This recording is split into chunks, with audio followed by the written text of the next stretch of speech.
atong ma-interview si Honorable Edgardo Labila II, Sir GP, Sir GP sa Norte nga bahay. Kay siya may chairman ng mahal ni Committee on Aircraft. May hapon ni mo Kunsyal. May hapon ka na itong tanan sa itong mga tigpaminaw. Yes, Kunsyal ka nang concern mo ang mga Cebuano, mga taga Cebu ni siging uwan niya, baha. Pagkangan ay kay chairman sa infra sa diri sa syudad sa Kunsiho. Kasi mga plano ni mo abot kaning baha? Kasagaran mo gud na itong mga flood controls is mga project din sa DPWH. Okay. No, so this is the national budget na siya gikuha. Okay. So muna karon ato alam na atong muna gibuhat ni Mayor Nestor na ipa-check gid nato ang sa DPWH kung kinsa mga contractors aning mga flood controls para atong masusi kung unsa na ba integrity sa ilahang mga structures nga ipanghimo. Ang usa sa ani is last week nato gitan-aw diri sa Tarpong sa Lahog na nihagsa na flood control, no. Pwede naman ako as project, wala jud ko nakabaw kung sa total scope kay sige pa na pag-imbestigar karon.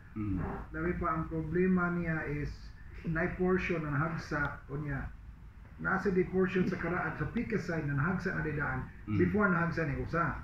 Tiduha na. Oo, duha. Pero usa ra na siya ka project ha. Okay. May light sides. Ang among mong kuan ani is among gitan-aw kuyawan mong gutani na ma-domino effect ni ba? Because pareha ra magud siya og standard route pareha ra naghimo tanan unya. Sa nakita namo ni action na sa crack ang Pica side. Kaya katong sa una pagsugod man god 3 days ago ang crack niya gamay pa pag sige uwan mo tong hagsa siya. So ang among naibawan is this project started around 2017 no karon 2017 so muna ato bang ipa-check sa DP if naaba na sila yung warranty ba sa mga trabaho sa ilahang mga contractors.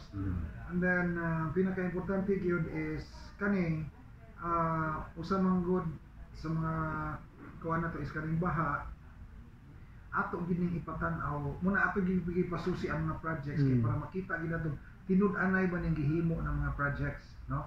Atong ipa-check gyud if naaba gyud say project na himo or if kanang humana ba ang project or pila na ka years niya para ma-check na to ang integrity sa ilahang mga projects na gihimo labi pa sa flood controls.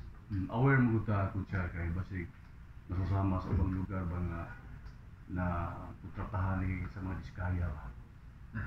Diskaya. Mabito nang niani kay aron amo may bawaan sa imo side kung unsa nagi-update.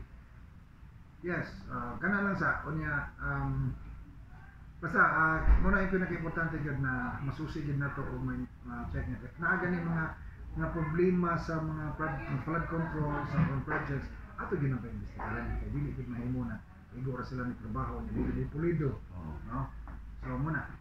Okay, so ang mayor sa aning concern nga imong ibabot po na nakibaw na siya. Yes, hindi na nagtrabaho sa mayor sa Mayor Nestor. Na in fact ganiha iya gani gipatawag ang mga contractor sa DPWH sa DPWH. Salamat kay Kunsyal ha, may hapon nimo. Salamat kayo.